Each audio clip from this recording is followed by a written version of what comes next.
I watched it over and over again because I thought my eyes was tricking me. Michelle Simpson describes surveillance video that was recorded inside Hopewell's Harry James Elementary School. That's when I got infuriated. Footage that she says shows her 8-year-old son being assaulted by a teacher's assistant.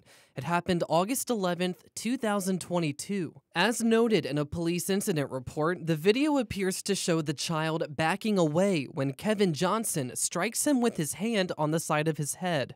The boy then runs away as Johnson chases with a cane. Another angle appears to show Johnson catching up to the boy, grabbing his neck and jerking him, which appears to cause the child's head to strike the wall. And then my body went against the wall, and then he took his hand and hit my head against it. Johnson, also a former Hopewell police officer, is then seen walking the student down the hall with his hand on the child's neck. And I couldn't fight back because he was squeezing.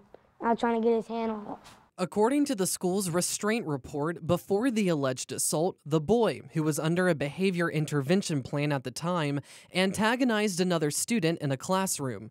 That prompted a counselor to tell the child to go to the counseling room.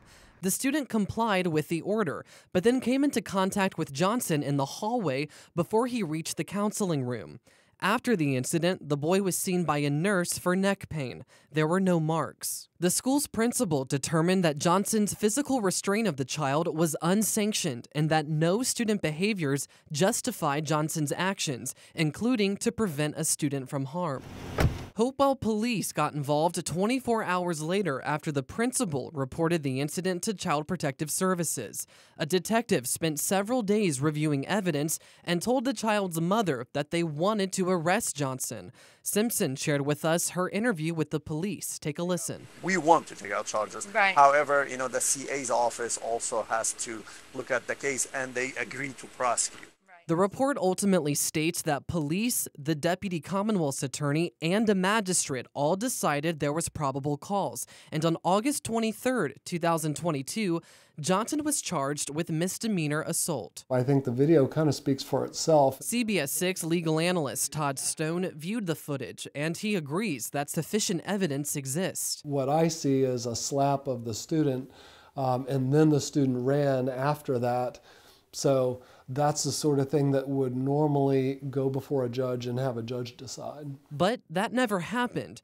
2 months after the incident, Simpson received a surprising update from the detective. He tells me it's been all pressed, and he was just as in shock as I was. Hopewell's top prosecutor had decided to essentially drop the charge. Now I came here to the Hopewell courthouse to try and speak with Commonwealth's attorney Rick Newman about this case. Inside of his office, he told me that this was not a story and that he does not have to explain himself to me. But I did obtain this email thread from May 2023, months after the fact, where Newman says his former chief deputy authorized the charge too soon, as in the very next day, though police records show he authorized the charge 12 days later. Newman says that part of his decision was based off the school and Child Protective Services determining that there was no finding of child abuse or criminal conduct, but Stone says that's not their job. CPS and school don't do criminal investigations, and they don't make criminal findings. A Hopewell Social Services report also showed that CPS determined there was not a preponderance of evidence to show that Johnson purposely caused the boy to hit his head. Trying to find whether there's child abuse under a CPS definitions or whether or not something's justified under a school, conduct code. That's different than a criminal case. In his email, Newman writes he did not believe Johnson had intent to assault the child, rather protect him, and if Simpson disagrees, she can try to take out the charge again through a magistrate, and he would appoint a special prosecutor to the case. Why didn't you do that in the beginning? Despite feeling defeated by the process, Simpson took Newman's advice and went back before a magistrate this month, and they reauthorized an assault charge against Johnson. More than 1 year later, Simpson says she just wants her day in court. How am I supposed to trust the justice system here?